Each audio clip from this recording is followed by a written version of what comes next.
Buonasera a tutti. Allora, il tema di questa sera sarà la vita è sempre un valore assoluto e i nostri referenti sono Beppino Englaro e Pietro del Soldà. Allora, Beppino Englaro è il presidente dell'Associazione Pereruana e si è dedicato alla bioetica, al biodiritto e alla biopolitica, che sono stati il filo rosso del diritto fondamentale costituzionale di autodeterminazione di Eluana. Inoltre è un autore di diversi libri sulla storia della figlia. E l'altro ospite è Pietro del Soldà, che conduce su Rai 3, sulla radio Rai 3 il programma Tutta la città ne parla, che è un approfondimento quotidiano di temi etici, sociali e politici. Grazie.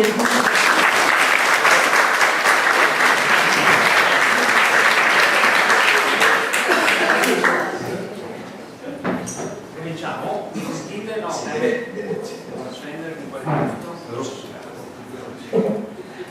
Buonasera a tutti, mi sento un po' come se fosse un sindaco. Allora, grazie al professor Mocchi, insomma a chi ha ideato questo festival, che sono sbaglio la quinta edizione,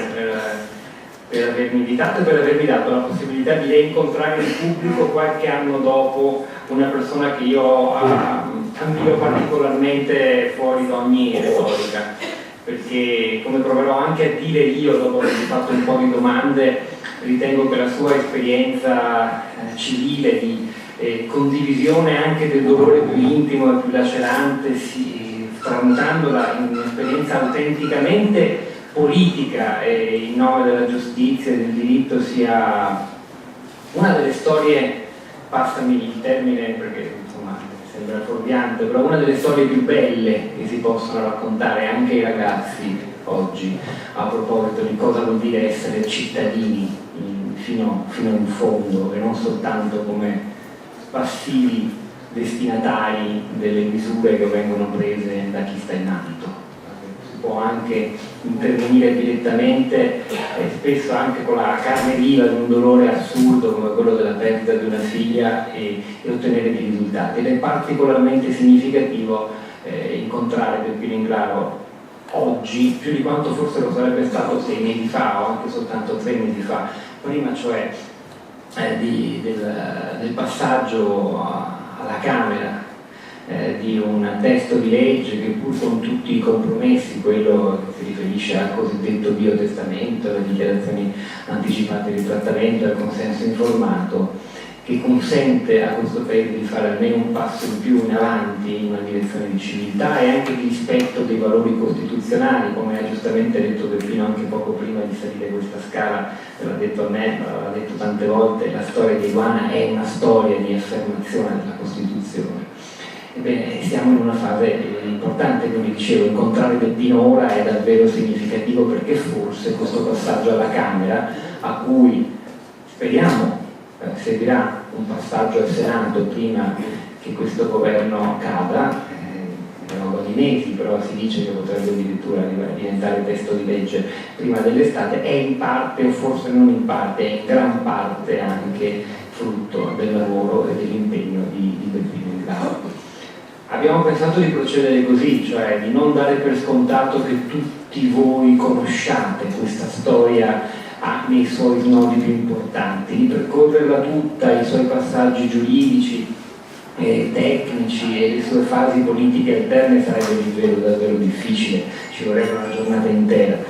però penso che ci siano dei momenti che vadano ricordati per capire anche come funziona il nostro Stato, come funzionano i poteri in cui è divisa la nostra democrazia, come funziona il potere giudiziario, come una procura ha potuto aprire nei confronti di Beppino Englaro un fascicolo con l'ipotesi di reato di omicidio volontario aggravato nei confronti di sua figlia, tanto per dirne una, per astenerci poi dai commenti che nei suoi confronti sono stati fatti da politici anche di primo piano negli anni. Ma insomma, io vorrei chiedere innanzitutto a Beppina Inglaro allora di spiegarci, magari ritornando un po' indietro negli ultimi anni, perché la vicenda di Eluana è una vicenda, come hai voluto ribadire, del resto siamo nel Festival della Costituzione, che ha un valore prettamente costituzionale. Buon pomeriggio a tutti, anche da parte mia. Guardate, c'è questo da dire: quando noi siamo capaci di intendere e di volere, dialoghiamo con il medico e spetta a noi come persone l'ultima parola nel dire sì o no alle terapie, dalle più banali alle salvavita. Eluana, più di un quarto di secolo fa, adesso si è venuta a trovare nella situazione non più capace di intendere e di volere, però la ragazza conosceva nello specifico la situazione nella quale si era venuta a trovare e si era espressa, perché beffardamente lei un anno prima del suo incidente, che l'ha portata appunto in una situazione di coma profondo ed è entrata in una rianimazione, in quella stessa rianimazione lei un anno prima era andata a trovare il suo amico e quindi lei aveva avuto modo di percepire i pericoli quando la rianimazione si spinge all'oltranza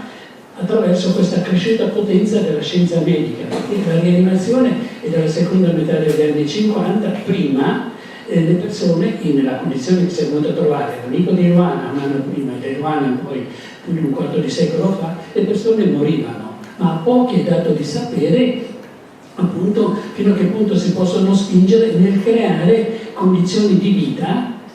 estranee al modo di concepire l'esistenza, quello che lei aveva visto nel suo amico Alessandro, e che addirittura, perché queste condizioni sono uno sbocco di una rianimazione non andata a buon fine, vale a dire che non esistono in natura, le crea la medicina, perché la rianimazione fa delle cose egregie, ma come dicevo poco è dato da sapere che può creare anche queste situazioni, e queste le conosce semplicemente chi ci cade dentro o i medici che creano questa situazione. E dal momento che Eluana era una ragazza molto forte, molto determinata, che aveva le idee, non dico chiare, ma chiarissime riguardo alla sua vita, e poi aveva un concetto della dignità e della libertà sin dalla più tenera età molto ma molto forte. Immaginatevi voi che poi con l'adolescenza era maggiore età, perché al momento dell'incidente lei aveva da poco compiuto 21 anni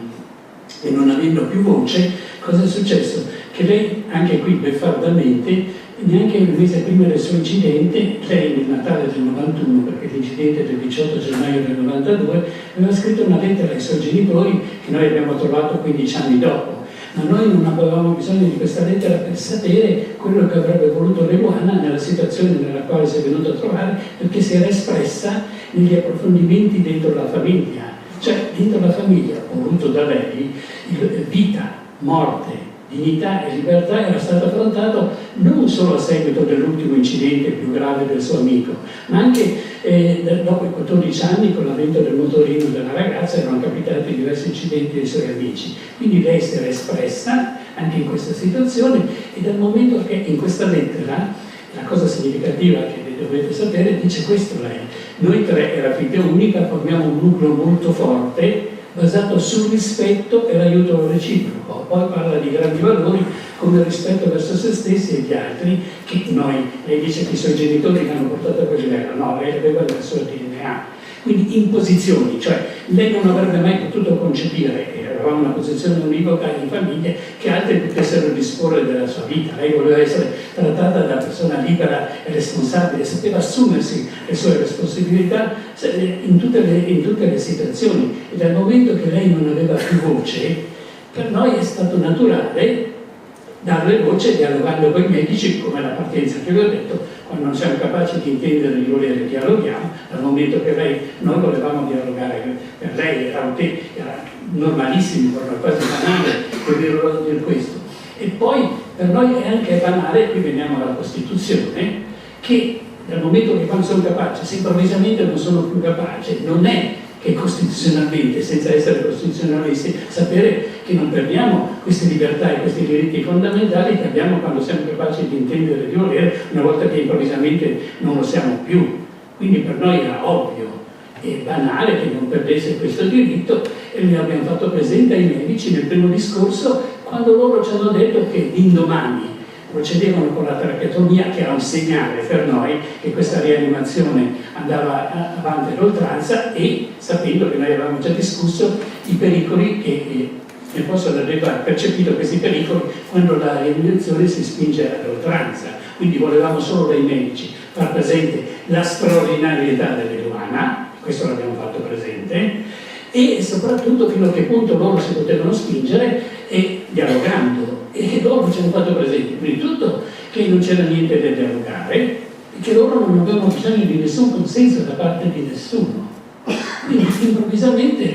no, come? Non può essere una cosa del genere, non può essere una cosa del genere. Bene, abbiamo fatto presente questo, non c'è stato verso, mi ha detto non c'è niente, perché loro dovevano procedere, non possiamo ancora, fino alla morte cerebrale. Come vi ho già detto, la rianimazione può creare degli sbocchi, quello che è stato il peggiore che si può avere, che ha avuto il suo amico Alessandro di Leluana e lei, nonostante le migliori cure, perché vi devo ricordare che Leluana ha avuto le migliori cure che uno si può augurare di avere, ma il medico ci aveva fatto presente anche lo stato dell'arte della medicina su nostra richiesta, nello specifico dell'Eluana. E anche qui molto semplice, molto chiaro, di poco superiore allo zero, le incognite che andava incontro all'Eluana erano a 360 gradi e non si poteva escludere l'incognita peggiore, quello che aveva avuto l'amico Alessandro, che poi ha avuto anche lei. E rendersi conto che la medicina fosse al servizio della non morte, a qualsiasi condizione, perché questo punto lei l'Eluana l'aveva giudicato peggiore della morte, e aveva in estrema sintesi ha detto no, non a me, ricordatevelo, e quindi che fosse la cosa più ovvia per la medicina creare anche questa situazione senza chiedersi, perché noi gli abbiamo chiesto chi vi dà questo diritto. Loro hanno invocato la loro scienza, la loro coscienza, il loro codice deontologico, il giuramento ippocratico e soprattutto anche la cultura della vita. E questo noi l'abbiamo constatato dentro la società. Non ci eravamo mai resi conto che questa situazione culturale di dire che era così,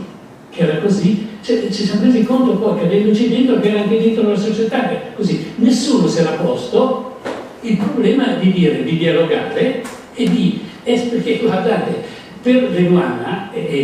la prova maiuscola in questo caso, cioè una prova determinante di chi conosceva, poteva dire di conoscere Leluana, fosse coetanea addirittura, la sua compagna di liceo linguistico, che aveva fatto i 5 anni con lei, che nasceva allora a Lecco, a carattere sperimentale, che era professore salesiane, molto rigide ma molto brave, molto forti. Leluana era entrata in conflitto con loro. Questa ragazza era più simile a lei, che oggi è un avvocato civilista e penalista. La prima cosa che si è chiesta, una volta che ha parlato con i medici, che noi non sapevamo neanche dell'incidente, che non eravamo a Lecco, tutto avvenuto a Lecco, la prima cosa che si è chiesto, conoscendo Leluana, dal momento che i medici gli hanno fatto presente la gravità, perché lei è precipitata in un coma profondo per un danno cerebrale, che si dice di un danno sonare diffuso, e soprattutto aveva anche rotto la prima vertebra cervicale, e quindi sarebbe rimasta tetraplegica, avrebbe potuto muovere solo la testa nel caso le cose cerebrali fossero andate a buon fine. E questo fatto, quindi la prima cosa che si è chiesta, Francesca si chiama, questa ragazza, è cosa avrebbe voluto Leluana. E per Leluana, che non aveva il tabù della morte, ma il tabù suo, e l'aveva visto nel suo amico Alessandro, era la profanazione del suo corpo, le mani altrui sul suo corpo, la profanazione di questo. Quindi Francesca si è data la risposta. Quindi per Leluana, che non aveva il tabù della morte, dire un semplice no grazie all'offerta terapeutica in qualsiasi momento, lasciate che la morte accada, perché non poteva escludere situazioni peggiori della morte, era ovvio e banale. Sentite spesso di dire queste cose, ma era così. E non c'è stato verso, e come vi ho già detto, dentro la società era così. Cosa dovevano fare secondo me? E lo stesso, adesso, quindi ho trovato questa situazione, non c'era verso, mi sono informato negli altri paesi questi temi erano stati affrontati e date delle risposte concrete. Perché vi do un esempio. Negli Stati Uniti già dal 1976, qualche decennio prima dell'incidente di Leluana, era stato affrontato il problema e dato delle risposte. Non veniamo all'Europa, al Regno Unito, c'era a cavallo della diagnosi prognosi di Leluana un caso inglese di Tony Bland, o un caso del Regno Unito, in parole povere, dove nella stessa situazione di Leluana, perché cosa fa la rianimazione? interrompe il processo del morire e poi crea queste situazioni sine die, e come poi i medici dicono non ci sono risposte, non ci sono soluzioni. Perché? Perché le persone in questa condizione, che si dice in termini clinici stato vegetativo permanente, non hanno nessuna percezione del mondo che li circonda, nessuno si può mettere in contatto con loro, dipendono in tutto e per tutto da mani altrui e arrivano a avere come terapia, perché non possono deglutire, l'alimentazione forzata, perché il danno è cerebrale, non delle funzioni biologiche, e quindi la loro terapia è solo un'alimentazione di idratazione forzata, che è un composto chimico farmaceutico che viene portato allo stomaco, perché lo stomaco lavora regolarmente assieme i reni e tutto, e un composto che viene portato e viene assimilato così. Quindi questa è l'unica terapia che rimane. Allora, la rianimazione interrompe il processo del morire. Nel caso inglese, i medici che hanno creato questa situazione, come vi ho detto, con i genitori di questo ragazzo, hanno stabilito, sapendo che anche questo ragazzo non avrebbe mai accettato una condizione così estranea, di riprendere il processo del morire. Perché dentro la scientificità clinica, dentro le strutture cliniche, viene creata questa situazione dalla medicina. Quindi se ne può uscire solo dentro la scientificità clinica e dentro le strutture cliniche, riprendendo il processo del morire. Quello che è stato fatto. Quando io l'ho fatto presente per Eluana mi hanno detto no, una cosa è la cultura della vita anglosassone, una cosa è la cultura della vita nostra. Ecco perché vi dico la situazione culturale era questa. Quindi non ho trovato interlocutori, noi genitori che volevamo portare avanti quello che avrebbe voluto Eluana, eravamo come dei randaggi che abbaiavano alla luna. Per caso, vedendo una trasmissione televisiva, ho visto che parlava il presidente del Comitato Nazionale per la Bioetica, perché tutte le nazioni civili, avete sentito, è un problema bioetico, hanno questo comitato che è pluridisciplinare, con dei saggi nelle varie discipline che riguardano la bioetica, con un neurologo, perché poi questa condizione, che come scopo della medicina è una questione neurologica, e parlava delle migliaia di persone che la medicina porta in queste condizioni. Ho interpellato questo perché il primo interlocutore è stato questo che mi ha ascoltato, però mi ha fatto presente che in Italia era così, questo problema era tabù, non veniva affrontato, cioè come fosse normale creare queste situazioni e dire bene, questa non è né una morta cerebrale né un malato terminale, perché la medicina addita a tutti gli effetti, ma quello che non era per la coscienza personale dell'Eluana. Allora, ecco, quando si rivendicano, cos'era la rivendicazione? La rivendicazione era l'autodeterminazione dell'Eluana come quando fosse capace di intendere e di volere attraverso la voce dei genitori. Ma noi per avere una risposta del genere, che era un diritto fondamentale e costituzionale, questa autodeterminazione, attraverso un iter giuridico che è durato quello che è durato, perché ve lo dico subito, la risposta definitiva è chiaro. Capendoci dentro siamo accorti di questa posizione estrema, finché non arrivavamo alla sede estrema della Corte Suprema di Cassazione non avremmo avuto mai la risposta definitiva, ma questa è arrivata 15 anni e 9 mesi dopo, 5.750 giorni, ma la risposta è stata chiara, perché giudice di legittimità, avete sentito anche adesso in presente, non c'è l'accesso diretto alla Corte Costituzionale, è chiaro, io ho cercato questo, ma non esiste questo accesso, c'è l'intermediazione nella magistratura, ma quindi per rilevare questo, e questo è inevitabile, ci sono voluti 15 anni e 9 mesi, 5.750 giorni e sono passati quasi 10 anni adesso per questa sentenza del 16 ottobre del 2007 della Corte Suprema di Cassazione, dove chiarisce questi principi di diritto in uno Stato di diritto perfettamente allineati alla nostra Costituzione, che vi riguardano tutti voi, viene stabilito questo, che l'autodeterminazione terapeutica non può incontrare un limite,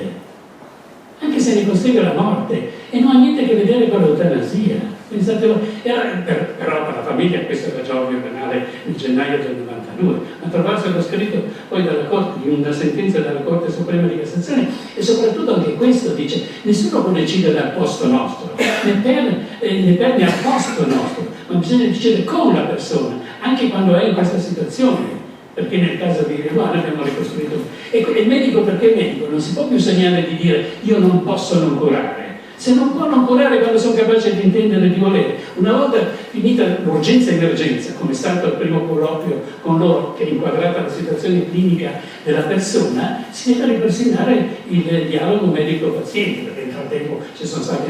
c'è una convenzione europea che è fatta nostra che dice che in qualsiasi intervento di una persona maggiorenne non c'è bisogno di un consenso. La morale è stata questa, che siamo arrivati a questo, perché il giudice di legittimità in questo caso era la Cassazione, che ha stabilito che l'Eluana aveva questo diritto. È chiaro, nel caso di specie loro stabiliscono poi,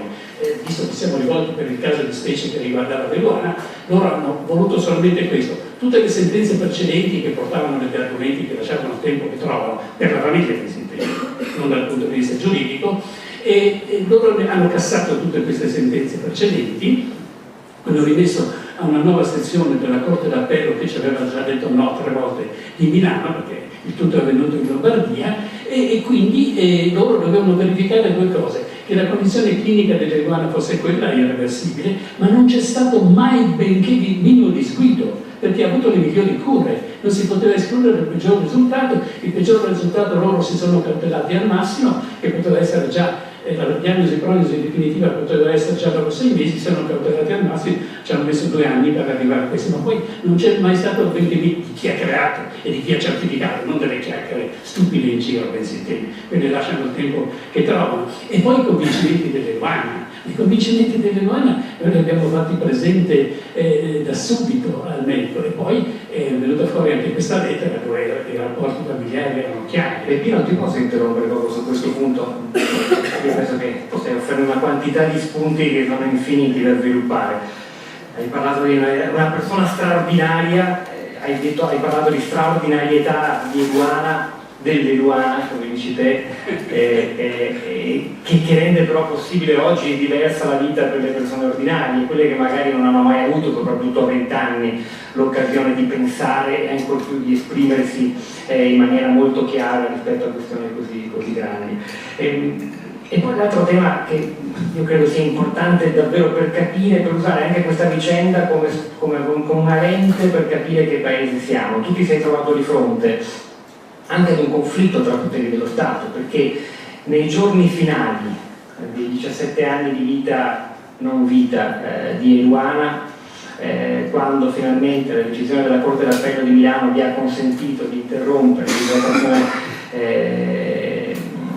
col sondino nasogastrico e quindi di portarla finalmente a riprendere il processo del morire, non dalle suore di Lecco dove era ricoverata e accurata amorevolmente, ma qui vicino, insomma, in questa regione. Ti sei trovato un governo che ha provato proprio nelle ore in cui il corpo di Eluana veniva sempre meno idratato ed alimentato per riprendere il processo del morire, il governo che voleva quasi accelerare e salvare in extremis, con un'operazione dal loro punto di vista salvavita, questo processo, con un decreto che poi non sono riusciti a portare a termine. Questa resistenza enorme di una parte della politica, ma immagino anche in maniera molto più innocente ed onesta intellettualmente da parte delle suore che l'accudivano vicino a casa vostra, non parlo dei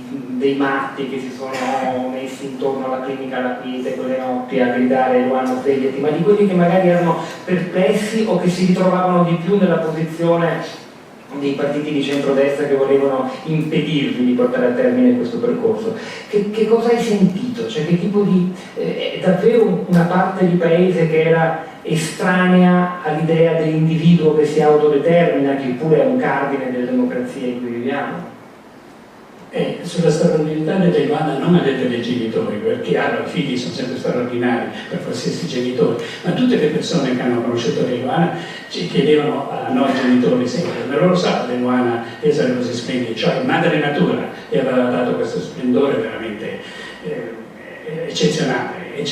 questa ragazza, che infatti tutti ci chiedevano questo, e come vi ho già detto anche la sua amica, la prima cosa che si è chiesto cosa avrebbe voluto l'Eluana, perché lei era così, cioè in posizioni dall'alto riguardo la sua vita non passavano da lei veramente. Noi ricordiamo sempre una cosa simpatica dell'Eluana, che non aveva ancora 10 anni, che in una disputa familiare non si è sentita rispettata abbastanza da noi genitori e ci ha posto un po' dicendo: ma cosa credete di centrare voi con la mia vita, con la mia dignità, con la mia libertà? immaginatevi voi cosa ha fatto la maggiore età, l'adolescenza e la maggiore età. E venendo al resto, guardate, noi ci siamo mossi anche dentro le istituzioni, è chiaro, parallelamente. Io mi ricordo sempre quando c'è stata la prima, perché allora fino al 14 giugno del 2000 la stampa non si occupava di questo problema, nessuno ne parlava, cioè nei giornali, nelle televisioni. Il 14 giugno del 2000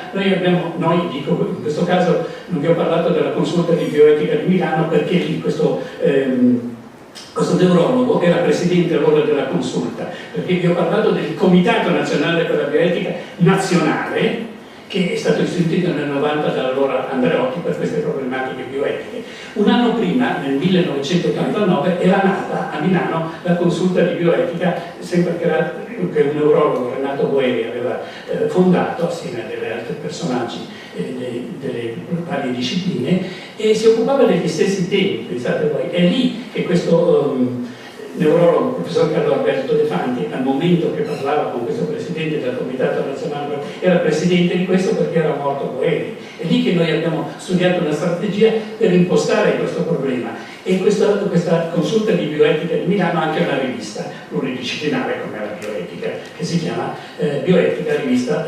pluridisciplinare. Allora questa consulta di bioetica, una volta che abbiamo avuto una prima risposta, una prima sentenza della Corte d'Appello di Milano, dove loro avevano capito che l'impostazione delle rivendicazioni era giusta, questa è stata la prima sentenza della Corte d'Appello di Milano, hanno detto sì, però, sempre veniamo alla situazione culturale del paese, nel contesto italiano, mi riferisco a dicembre della sentenza 1999, non era chiaro nel contesto italiano se la terapia che aveva Deluana ultimamente, cioè dopo la diagnosi curante definitivo, che era l'alimentazione di idratazione forzata attraverso una pompa con un sondino che andava direttamente nello stomaco, fosse una terapia o un mezzo di sostentamento sempre dovuto. Pensate, mi riferisco 1999, 17 anni fa, 18, mi volete intendere, e quindi non era chiaro che... Allora noi, come consulta di bioetica, adesso mi identifico con la consulta perché lì abbiamo studiato questa strategia, siamo usciti con il numero di questa rivista, con questa sentenza, con vari commenti, e abbiamo organizzato all'Università Statale di Milano, assieme alla Facoltà di Filosofia e del Diritto, un incontro per vedere se potevamo parlare al pubblico di questo problema, che nessuno ne voleva parlare. E quel giorno, che era il 14 giugno del 2000, Repubblica, l'unico giornale che per la prima volta ha parlato di questo tema, metà pagina era di Giovanni Maria Pace, che si occupava di cose scientifiche e cliniche, e l'altra metà era del cronista Piero Colapinto, che aveva parlato con me. Ecco, per la prima volta. E quel giorno stesso io ero per un intervento chirurgico, mi ero fatto male in Svizzera, avevo continuato a procedere perché mi togliesse, avevo solo delle ferraglie ancora per un incidente che mi era capitato con gli sci, da togliere questo. Sono venute tutte le tre televisioni, 3 TG nazionali e 3 TG di Mediaset quella volta. Ecco, quel giorno, il 14 giugno del 2000, i 3 telegiornali RAI, i 3 di Mediaset e la pagina di Repubblica ha parlato di questo problema. Da allora se ne parla. Quindi, da allora era partito anche un appello istituzionale di dare una risposta a quelle migliaia di persone che, malgrado tutto, la medicina porta in queste condizioni. Quindi da noi era partito già allora un appello istituzionale a tutti, a partire dal primo cittadino all'ultimo. Proprio abbiamo investito tutti, quindi già da allora, questo vi volevo dire, era partita questa istituzione. Scusami, l'opposizione l'hai trovata subito, cioè le voci contrarie, le voci che poi alla fine sono arrivate addirittura ad additare te tutto quello che stavi facendo come un assassino della propria figlia, o come uno che si voleva togliere una seccatura, così disse il Presidente del Consiglio Silvio Berlusconi a un certo punto. Questo tipo di opposizione è diffusa in una parte della società, è emersa subito già in quell'anno 2000? No,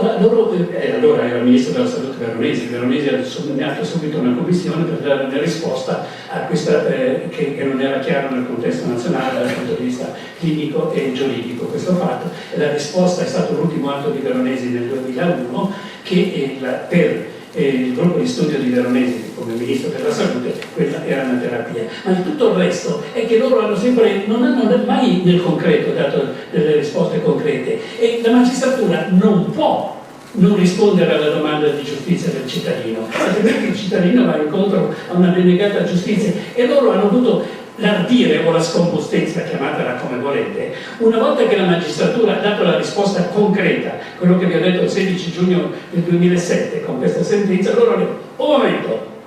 qui c'è qualcosa. Voi magistrati, ecco per i conflitti che aveva Berlusconi con la magistratura, non spetta alla magistratura con sentenze creative, non c'era niente di creativo, c'era solo un'interpretazione della Costituzione e degli accordi sovranazionali che erano quelli di Oviedo, e non spetta dare delle risposte a questi temi, spetta al Parlamento, ma è chiaro che spetta al Parlamento, ma il Parlamento deve dare delle risposte. Se non le dà la magistratura non può non rispondere, e quindi hanno avuto la scompostezza o l'ardire, come vi ho già detto, di sollevare un conflitto di attribuzione, dicendo che non spettava a loro dare questa risposta. Bene, questa è arrivata alla Corte Costituzionale che gli ha detto che era inammissibile. Ecco, pensate voi, e questo è da dire. Quindi loro hanno sollevato, cioè non erano in grado per tutte facili da capire, volevano accaparrarsi chi dei voti da una parte, chi dall'altra, e via dicendo.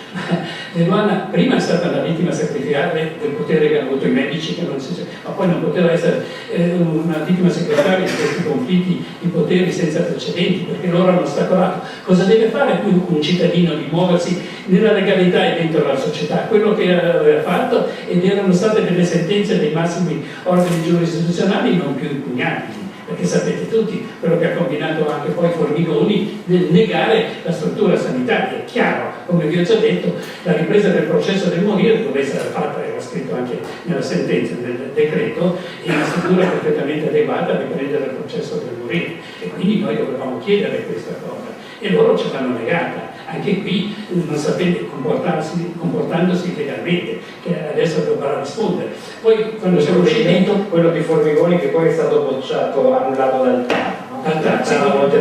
Ma quello era già annullato nel gennaio del 2009, quello già aveva già annullato. Però loro hanno fatto ricorso, e la risposta definitiva per quanto concerne il comportamento della regione Lombardia è arrivato il 2 settembre del 2014 dal Consiglio di Stato, perché per quanto concerne, allora, senza l'accesso diretto alla Corte Costituzionale, le risposte sono arrivate dai massimi organi giurisdizionali, vedi Corte Suprema di Cassazione 16 ottobre del 2007, vedi Consiglio di Stato 2 settembre 2014. In più non si può pretendere dal cittadino di andare fino in fondo nella legalità e dentro la società, e questi poi dovranno rispondere. E questo, il problema di fondo è che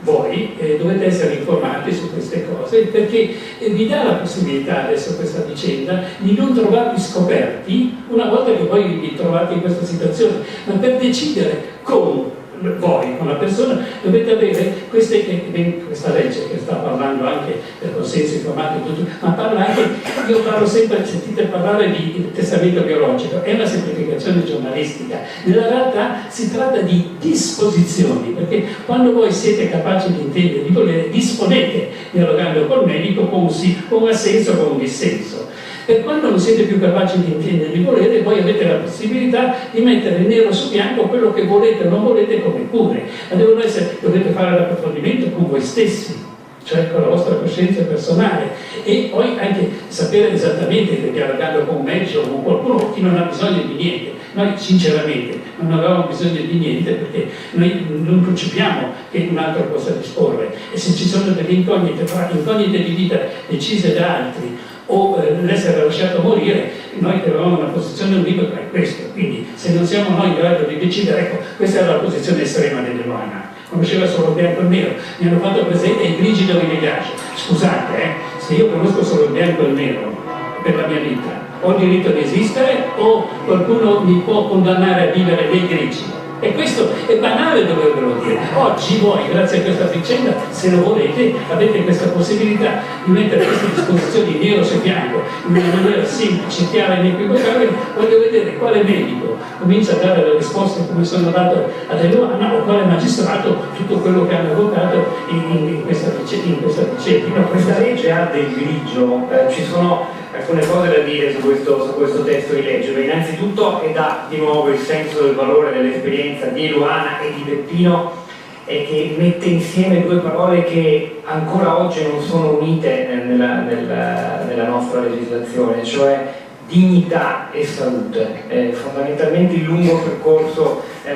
ormai è passato un quarto di secolo dall'incidente di Luana, sta forse portando oggi e porterà prima dell'estate a sancire dentro una legge dello Stato che salute e dignità sono due cose che vanno insieme e passano soprattutto attraverso il riconoscimento che la nutrizione forzata, attraverso questo sondino che entra dal naso e arriva nello stomaco, non è un sostentamento vitale che deve essere lì e non può essere mosso, ma è una terapia e come tale rientra nell'ambito dell'autodeterminazione terapeutica. Questo è il concetto di fondo, ma ancora più in alto l'idea che non conta solo la salute e il mantenimento in vita, e poi veniamo, ci stiamo avvicinando anche il titolo di questo nostro incontro, ma la dignità è parte integrante, non si può togliere, non c'è salute senza dignità, non c'è vita senza dignità. Questa è una cosa molto anche difficile da capire, se vogliamo, di tutta questa storia. Una domanda nello specifico però sul testo della legge, così siamo anche più informati alla fine di questo incontro. Sono state fatte delle critiche, una è quella inerente al compromesso che si è dovuto fare con la parte diciamo più moderata, chiamiamola così, della coalizione che sostiene il governo, e cioè l'obiezione di coscienza del medico, il medico che si può sottrarre qualora si tratti di interrompere la nutrizione e l'idratazione forzata. Si è detto, ecco vedi, così come con la legge per l'introduzione di gravidanza si introduce qualcosa che poi alla fine in alcuni casi come per l'aborto nega il diritto, nega l'applicazione del diritto, lo riconosce in teoria e poi ne nega l'applicazione di fatto. Ci sono zone d'Italia, c'è una regione intera come Molise che ha un solo medico che opera l'interruzione di gravidanza. In realtà credo che delle differenze tecniche ci siano. Nel caso dell'obiezione di coscienza contemplata da questo testo di legge, il medico non può professarsi una volta per tutte obiettore e tale rimanere, andando così anche a ingrossare le fila della lobby professionale degli obiettori che fa più carriera degli altri. E poi altra cosa importante come differenza credo rispetto all'obiezione di coscienza per l'interruzione di gravidanza, oltre a dover decidere caso per caso, è che la struttura sanitaria, a differenza di quanto succede per l'aborto, dove se uno trova un ospedale dove ci sono solo obiettori deve cambiare ospedale e trovarsene un altro per conto suo. In questo caso la struttura sanitaria dove il paziente è ricoverato deve in ultima istanza garantire il rispetto della legge. Questo mi sembra faccia una grande differenza rispetto all'obiezione di coscienza contemplata dalla legge 194. Che ne pensi? È per te una criticità? No, guardate, c'era stato anche l'esempio di legge Calabrò nella precedente legislatura che era palesemente incostituzionale, non mi ha detto di Beppino Englaro che non conta niente, ha detto di maggiori costituzionalisti italiani, sia chiaro questo. L'impostazione che hanno dato adesso è veramente validissima, l'ha anticipato, non occorre che ripeta quello che ha detto Pietro Soldà, e quindi va bene veramente, perché c'è questo... Ad esempio, la storia dell'alimentazione e dell'idratazione, che sia una terapia o un mezzo di sostentamento, è chiarita dalle società scientifiche, si sono espresse le società scientifiche, quindi non c'è nulla da discutere. E anche la sentenza della Cassazione del 16 ottobre chiarisce questo fatto, che l'alimentazione per sgombrare il campo da questa situazione. Quindi non c'era da attendersi di più di quello che è stato fatto finora. Quindi quello che è stato fatto finora è un'impostazione veramente valida sotto tutti i punti di vista, e credo che anche adesso il Senato, perché come avete sentito è già passata alla Camera, il Senato stanno facendo le audizioni, ma credo che ci sono tutte le premesse di una certa ragionevolezza perché l'opinione pubblica, guarda, più di un secolo fa Pulitzer, il grande giornalista Pulitzer, ha detto che l'opinione pubblica è ben informata è come la Corte Suprema, quindi l'opinione pubblica sta incalzando il Parlamento adesso veramente, e quindi pretende, cioè dice, a parte che, ecco, dovete sapere sempre, questa vicenda, la vicenda di Ivana è un grande caso costituzionale, questo è chiaro, per tutto quello che, anche per questo conflitto dentro le istituzioni precedenti che si è verificato e che sono state poi date delle risposte concrete. Quindi Pulitzer aveva detto più di un secolo fa, diciamo, l'opinione pubblica, quindi questa Corte Suprema incalza e non c'è verso. Perché io paragono sempre questa vicenda di Ivana a quella di Nelson Mandela. Sapete tutti che Nelson Mandela aveva visto bene, rivendicava la parità tra i bianchi e i neri, quindi l'avevo visto per tempo, però l'hanno intrappolato, cioè l'hanno messo in prigione per 28 anni. E Luana, che aveva visto, cioè noi come famiglia eravamo a quel livello allora, non pretendevamo niente, pretendevamo solo un atto di determinazione estrema in questo caso, ci siamo resi conti, rivendicavamo un semplice no grazie all'offerta terapeutica, lasciate che la morte accada, perché può sembrare singolare anche per voi, chiedere di essere lasciati morire, qualcuno può toccare e dice questo fa parte della cultura della morte, no, è l'esatto contrario, fa parte della cultura della vita, perché è così. E Luana diceva sempre, vita era libertà di vivere, non condanna a vivere. Nell'intrappolamento che lei aveva visto nel suo amico Alessandro, e poi lei non poteva sapere, era l'unica che non sapeva, poteva sapere di questa vicenda. Quindi lei l'hanno intrappolata per questi 6.233 giorni. E poi sempre, vi voglio ricordare come flash, sempre la straordinarietà di Luana. Nel caso del suo amico Alessandro, quello che un anno prima di lei era stato nella ridimensione che è capitata a lei un anno dopo, lei dopo 2 o 3 giorni è andato a accendere un cielo perché morisse, perché questa ragazza aveva come soprannome Furia. Quando l'ho visto dentro tutti questi meccanismi ha detto no, il nostro amico Alessandro è Furia mai e poi mai, lasciate che... perché leggendo un giorno un libro di Sciascia, una storia semplice, com'è, tutta la vicenda romana è nella forza della sua semplicità, perché è una semplicità estrema. È una storia semplice di Sciascia, c'è un personaggio, che io l'ho collegato a Luana, che a un certo punto dice, a un certo punto della vita, ecco, scusate il squillo di parole, e a un certo punto della vita, quello che lei aveva visto nel suo piccolo santo, e che valeva anche per lei, non è la speranza l'ultimo a morire, perché tutti mi dicono quando hai perso la speranza, io non l'ho mai avuto in questo caso, cioè, non è la speranza, è il morire l'ultima speranza. Quando questa condizione che lei andava incontro a queste incognite, bene, meno di chiedere niente questo fatto, ma come vi ho già detto, lo ripeto, la società allora, un quarto di secolo fa, non era disposta ad accettare la scelta che avrebbe operato Luana, perché la scelta, dopo tutto, è un concetto filosofico giuridico. Ecco, qui vorrei che tu parlassi del Socrate. No, volevo solo ragionare sul fatto che appunto quello che hai appena detto, chissà se questa storia ci racconta, oltre che una lunga battaglia di una persona, di una famiglia, anche un'evoluzione della società. Se siamo davvero diversi rispetto a 25 anni fa, perché in effetti rispetto a tanti temi che hanno a che fare con l'etica e la morale, perfino i sondaggi per quello che valgono raccontano un progressivo avvicinamento della società italiana ad altre democrazie occidentali rispetto a quello che pensiamo su tanti temi un tempo tabù. Io ho usato la parola tabù del morire prima, no? Ma anche rispetto alla percezione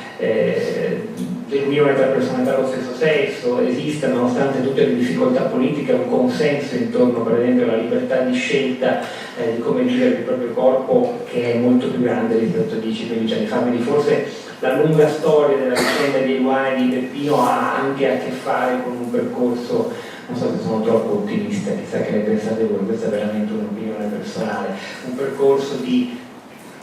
nonostante tutto, per dire, nonostante anche il livello della politica che la rappresenta, di progressiva democratizzazione della società, soprattutto tra i più giovani, perché poi sono sempre di più quelli che entrano nell'età in cui queste cose vengono capite e percepite. È uscito un sondaggio tempo fa europeo commissionato da MTV sui principali valori dei ragazzi di età compresa tra i 16 e i 24 anni in Europa, e in effetti viene fuori, se quel sondaggio ha un fondo di verità, che viene data ai ragazzi di questa età un valore ad alcuni principi, tra i quali la cooperazione, l'uguaglianza, l'inclusione, che anche solo la generazione precedente, quella a cui posso appartenere anche io, non dava. Quindi forse qualcosa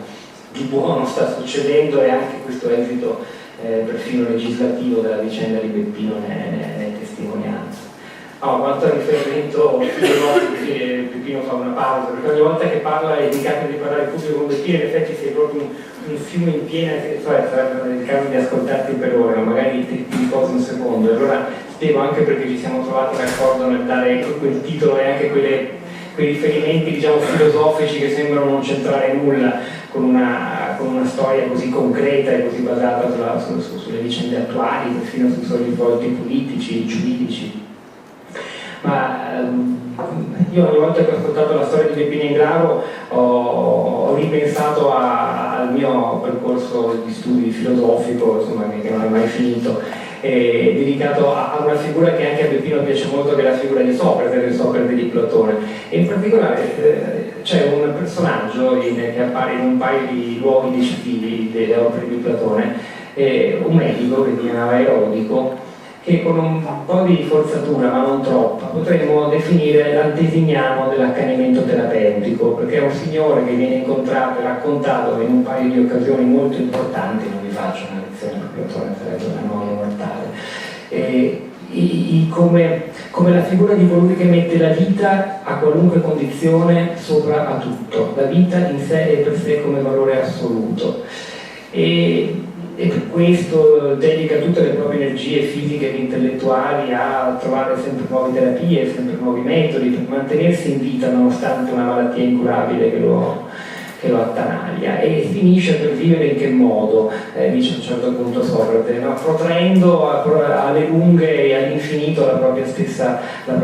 morte, non dunque guadagnando una vera vita in questo continuo tentativo che è in realtà basato su un errore fondamentale, un errore di prospettiva, che è quello di pensare che la vita del corpo, il preservare il corpo a qualunque condizione sia valore in sé e per sé. Non a caso questo signore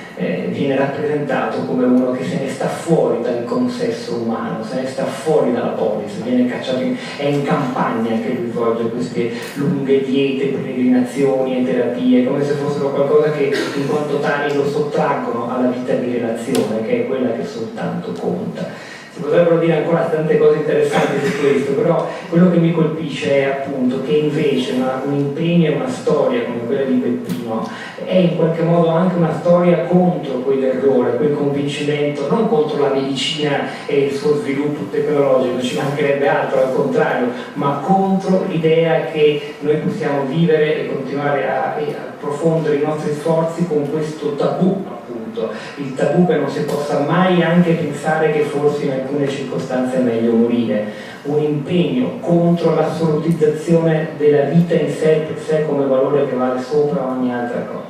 Questo è il punto. E l'immagine platonica ci viene incontro, perché anche allora in quella straordinaria intuizione si dimostra come chi la vita in sé per sé eleva a valore assoluto viene meno alla propria natura intimamente politica. E quello che di grande ha fatto Beppino, scusami queste parole un po' altisonanti, è di aver reso politico il suo dolore più intimo, più profondo, questa lotta estrema. Politico proprio nel senso che adesso diventa anche materia di legge, non ci sarebbe questa legge con le caratteristiche che abbiamo indicato senza la sua storia. Già solo per questo credo che sia dimostrazione questa vicenda di quanto antica essa sia in realtà, di quanto sia intimamente legata appunto all'idea che la vita umana è innanzitutto relazione, quindi di per sé una vita è valore nella misura in cui è stare immersi nella relazione.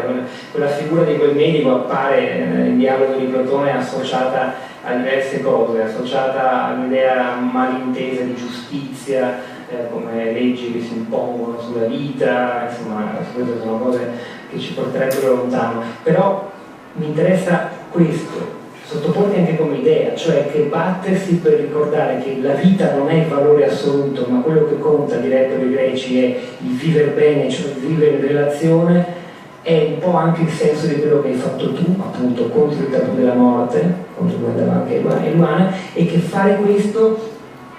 non è solo un'esperienza politica perché bisogna cambiare le leggi, ma è proprio uno spendersi per la vita vera, che è di per sé una vita di relazione, una vita di impegno della cittadinanza. Io dico sempre, i cambiamenti culturali hanno i loro tempi, perché questa vicenda non è mai stata contro nessuno, è stato per qualcuno di straordinario. Noi come genitori, visto che avevamo avuto il privilegio di questa perla rara, non potevamo non fare quello che abbiamo fatto, perché l'Eluana si era espressa. Per lei vita era libertà di vivere, non condanna a vivere. Vita era quella che lei poteva dare un senso, non che altri potevano dare un senso. Quindi chi dà un senso anche a qualsiasi condizione di vita, come ha detto la medicina allora, purché non sia in morte cerebrale, vita è tutto quello che non è morte cerebrale, questi devono avere il massimo rispetto. chi vuole essere tenuto in vita in questa situazione non pone limiti alla medicina, deve essere chiaro. Ma chi ha idee diametralmente opposte, è chiaro che io mi sono scontrato da subito col medico con idee diametralmente opposte, quindi però chi parla della sacralità e dell'indisponibilità della vita, questi concetti religiosi, massimo rispetto, la Costituzione che rispetta, ma chi interpreta la Costituzione come inviolabilità della persona e della sua libertà, che nella sentenza della Cassazione sono chiari, gli articoli della Costituzione chiamati in causa. Ecco perché questa vicenda è un grande caso costituzionale e quindi che è uscito dai confini europei, anche perché quando trattiamo il tema universale della vita e della morte c'è da raggelarsi, ma per l'Eluana era così, lei era fortissima, era veramente fulminante nel capire le cose, ecco perché noi non potevamo non fare quello che abbiamo fatto, ma che da ricordarsi che non è mai stata contro nessuno questa vicenda, è chiaro. È stato per qualcuno di particolarmente straordinario e soprattutto il potere che abbiamo noi cittadini qualunque, perché Eluana era una cittadina qualunque che noi gli abbiamo dato voce, il potere che abbiamo noi di cambiare le cose dal basso, come si suol dire adesso in termini un po' più politici, ma veramente questo, quindi il grande grazie, io dico sempre, lo dobbiamo che sia esistita una creatura del genere, non ai loro genitori, perché i loro genitori non potevano non fare quello che abbiamo fatto. Quindi tutti quelli che si sono scatenati contro di me, io l'ho sempre detto, mi hanno fatto un po' sorridere, perché veramente loro non riuscivano a colpire, a fare niente, perché avere contro tutti non era niente, io non potevo avere contro Peppino Ingrano se non facevo questa situazione, era tutto lì. Infatti quei due libri che loro hanno accennato, che ho scritto, è che uno chi era Eluana, La libertà alla vita, che è dedicata alla madre, perché l'unica grande espressione d'amore dell'Eluana è stata la madre, che viveva in simbiosi con la figlia da quando è nata e non si è potuta staccare in questa situazione. La stessa suora che ha accudito al massimo livello, perché noi l'abbiamo fatta nascere in quella struttura che poi non era più una maternità, ma sapevano accudire le persone in una piccola congregazione di suore misericordine, e sapevano benissimo che diceva sempre questa suora che aveva imparato tutto dalla mamma, come accudire le persone dal punto di vista umano. E poi soprattutto il secondo libro, io ho sempre definito la condizione che crea la medicina una vita senza limiti, che l'editore, Rizzoli, mi aveva detto no, questo titolo non te lo concediamo, loro volevano tortura di Stato, no, l'Eluana non è mai stata torturata e non c'è stata mai nessuna accanimento, c'è stata una violenza terapeutica che lei non avrebbe voluto e quella è stata la violenza inaudita, cioè una cosa che lei non voleva, ma uno che deve essere curato in quella situazione doveva essere curato come era l'Eluana e non c'è verso. E questo libro, La vita senza limiti, la morte di Eluana in uno Stato di diritto, torniamo sempre alla Costituzione e al grande caso costituzionale, lì e quello è dedicato alla magistratura, perché noi abbiamo evocato tutti questi conflitti, tutte queste cose, ma in questo caso la magistratura non si è dimostrata serva di nessun potere col cittadino qualcuno. Questo è il massimo, è l'orgoglio nostro.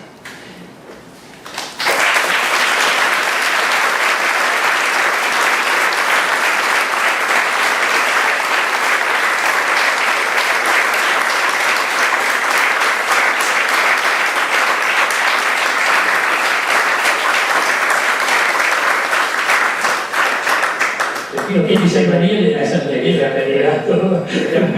questa manifestazione che continua a portarla avanti veramente, cioè è una sintonia perfetta a questo grande caso costituzionale con quello che viene, con chi parla e che queste manifestazioni hanno succedendo veramente. Complimenti caro Paolo. Davvero, mi unisco. No, volevo chiedere due cose, una veramente forse è una curiosità personale troppo intima, però tu ti sei mai chiesto se Eluana in qualche modo ti sarebbe mai immaginata un tuo impegno di questo genere? Il Peppino Ingrano è diventato poi personaggio pubblico, addirittura è in grado di smuovere un movimento che contro il tabù della morte, rimettendo insieme salute e dignità, è arrivato a far parlare di sé l'Italia non solo, e forse addirittura fare una legge che è abbastanza degna. Insomma, questo padre dell'Eluana non più cosciente, era qualcosa che lei conosceva. Basta leggere la lettera di Eluana ai suoi genitori per il Natale del 91, è chiaro questo. Ma io dico sempre una cosa, avrei voluto vedere, che fosse capitato a noi genitori, e Eluana allora aveva 21 anni, come si sarebbe scatenata, perché era una forza della natura vera, come si sarebbe scatenata veramente, quindi avrebbe fatto la stessa cosa. Lei sì, ma si immaginava che tu l'avresti fatto? Ma proprio l'avrebbe dato per scontato. No, basta leggere questa lettera. Quando lei dice noi tre formiamo un nucleo molto forte basato sul rispetto e l'aiuto reciproco, ma per noi veramente è inconcepibile, tutto quello che è paradossale è inconcepibile, tutto quello che è successo, perché per noi era ovvio e banale che le donne avesse questo diritto da subito, e dal momento che meno di chiedere niente, lascia che la morte accada, prima, ecco, da Carnico, sapete, qui forse lo sanno tutti, che io sono nato ai piedi delle Alpi Carniche, le persone, i carnici della mia generazione, veramente non c'era niente, ma se ci togliete anche la dignità, veramente diventano delle belle scatenate da questo punto di vista, veramente, e quindi lo devo alle mie radici, se ho potuto reggere, ma come vi ho già detto, l'ho potuto reggere non avendo contro Peppino e Brano, quindi tutto il resto potevano scatenarsi come si sono scatenati, lasciavano il tempo che trovano. Per quanto riguarda la mia coscienza, perché quando uno ha la coscienza a posto possono dire tutto quello che vogliono, possono scatenarsi. Forse ecco, quello che non mi sarei mai sognato è di trovare una situazione culturale di quel livello che ho trovato, perché veramente non me lo sarei mai sognato. Io, quando ero arrabbiato ai primi tempi, mi sembrava di essere ritornato all'asilo, perché loro mi facevano capire una cosa: ma come? Dove vivi? Non lo sai che è così perché è così? Che l'unico diritto che hai tu in quella situazione di non avere nessun diritto? Ma veramente, cioè, mi sembrava di essere tornato all'asilo, che è così perché è così. Nella sostanza era questo, e questo che mi ha sorpreso veramente, non me lo sarei mai aspettato, una cosa del genere, perché tutti non riuscivano a concepire che queste persone, queste due genitori e una figlia, fossero così avanti nel dimenticare una cosa del genere, che per noi era ovvio e banale, che poi è risultato anche per la Corte Suprema di Cassazione, non essendoci la perché io sono andato subito dalla Procura della Repubblica, e anche nel mondo accademico è sorprendente. Padova è favolosa, qui vicino è stata la più evoluta di tutte. Pensate voi, quando i ragazzi hanno organizzato gli studenti, pensate voi, la facoltà di medicina e la facoltà di giurisprudenza. La medicina incontra il diritto, loro vanno. Io dico, quando venivo da voi io, nel lontano 92-93 non mi ascoltavate, e adesso sia io a informare, cioè a darvi qualcosa, no, loro hanno voluto affrontare questo problema, perché questo problema universale, guardate, ci sono state anche delle ottime rappresentazioni teatrali, anche di Orfeo Euridice, veramente c'è stato anche Bellocchio che ha fatto, cioè il film di Bellocchio, La Bella Addormentata, non riguarda il Pino Leguano, l'ha intrecciato in questa vicenda, ma riguarda il tema universale della vita e della morte, vista da un regista che il mondo intero ci invidia, che su questi temi affronta, ma sono il tema di questo universale. Questo tema è stato affrontato anche inerente a questa vicenda. Quindi anche il linguaggio del teatro, che sono state date, o il linguaggio del cinema, ma come vi ho già detto anche dentro l'università ormai. Padova è stata più all'avanguardia di tutti in diverse università, cioè il problema di fondo è essere informati. E poi avete sentito all'inizio, allora l'associazione peruviana è nata per creare, cioè formata il dottor Amato Del Monte e la sua equipe, che ha avuto, cioè che si è presa un incarico veramente fortissimo, che io non so, sarò grato di veramente non so quale gratitudine esprimere a questo medico e alla sua moglie Cinzagori, tutta l'equipe che è nata per far riprendere il processo del morire per la scientificità, cioè doveva essere un medico che poi è andato anche a Monaco, perché un medico italiano anche era dalla facoltà di medicina palliativa a Monaco, per mettere a punto, diciamo, un protocollo per come far riprendere il processo del morire, sebbene, anche qui la carenza nostra, una volta che noi abbiamo approvato la Convenzione di Oviedo ci doveva essere già, oltre che non hanno depositato neanche dello strumento di ratifica, ma ci dovrebbero essere anche i protocolli attuativi, perché se uno decide di essere lasciato morire deve essere accompagnato nel morire, quindi ci devono essere questi protocolli attuativi dentro la scientificità clinica. Allora l'associazione è nata, si è creata questa struttura, diciamo il medico, il capo medico e la struttura infermieristica. Per attuare questo decreto hanno formato questa associazione per il Luana, che adesso prosegue come informazione, quindi chi vuole, oltre a tutto, perché adesso sono stati scritti fiumi di parole e libri anche, non solo i due,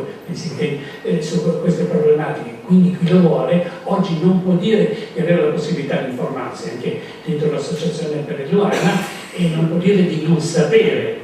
quello che non può escludere di andare incontro una volta che non mette a punto le sue disposizioni ora per ora. Ma questa è che, anche se non c'è questa legge che stabilisce come procedere facoltizzante questa libertà e questo diritto fondamentale costituzionale inalienabile, c'è la legge principale, che qui non facciamo altro che parlare di Costituzioni, ma soprattutto siete voi che avete questa possibilità, ma è una facoltà, cioè siete liberi di affrontare, di trovarsi scoperti o coperti, una volta che non siete più capaci di intendere, di volere, soprattutto per non far vivere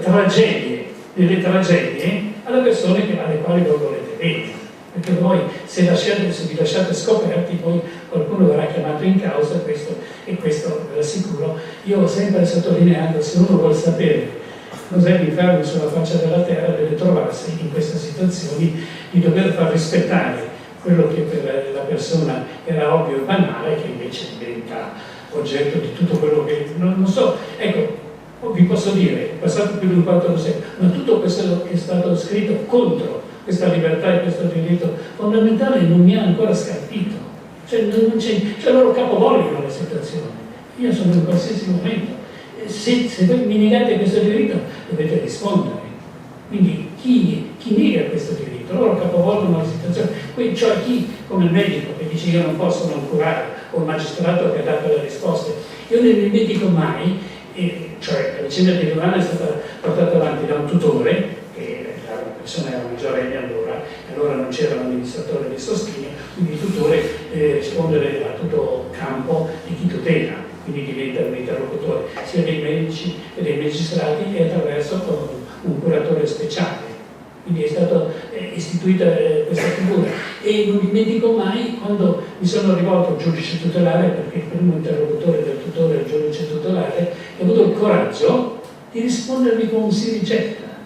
Vorrei vedere, perché è un nome e un cognome questo, si chiama Francesco Desi, era il giudice tutelare all'Ecco allora. Pensate voi a che livello era anche il magistrato in quei tempi, che si permette di rispondere a due genitori che avevano visto già 8 anni una figlia, cioè questa violenza inaudita, nel creargli una situazione estranea al modo di concepire l'esistenza della medicina, e di condannarla poi a vivere, e di trovarsi il magistrato come primo interlocutore e di dire si rigetta. Ecco, voglio vedere, voi oggi avete la possibilità di rigettare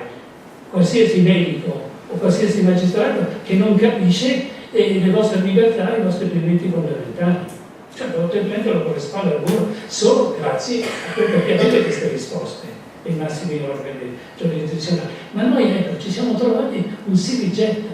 perché noi eravamo veramente, ci sembrava di impazzire la madre di trovarsi una risposta un si rigetta, senza neanche convocarci, per provare a capire a che livello era questo signore, nel non capire, ed erano passati più di 8 anni da questa vicenda. Ecco, torno al discorso, non lasciate dire le tragedie, perché avete questa possibilità veramente di non farvi intrappolare e di non far vivere le tragedie delle tragedie alle persone che tu volete bene. E questa possibilità ce l'abbiamo, non dico solo, ma anche grazie, in larga misura grazie a te. Perché questa vicenda è stata portata avanti da una squadra, i genitori hanno fatto la loro parte, ma senza dei giuristi del livello che ha avuto Del Manno in questo, dei medici, alla De Monte. De Monte è una persona, anche lui, una perla rara, anche lui, con la forza, avete sentito che siamo stati anche denunciati per queste cose, ma quindi siamo andati avanti per la nostra strada. Quindi tutte queste persone, non ne parliamo vicino la parte finale dal punto di vista giuridico, lo studio Camperesi veramente è stato eccezionale, ma è stato eccezionale anche chi ha fatto prima tutto questo lavoro, il familiarista Maria Cristina Morelli del Foro di Milano o il costituzionalista che è un professore universitario Vittorio Angelini, cioè tutta questa squadra e che dei giuristi che ci hanno assistito a questo. Quindi è il successo di una squadra che ha saputo portare avanti una libertà e un diritto fondamentale costituzionale nel modo dovuto, dentro la società e dentro la legalità, coi tempi della giustizia, sapete tutti. Questa è proprio una situazione nostra, ma però quasi ci siamo.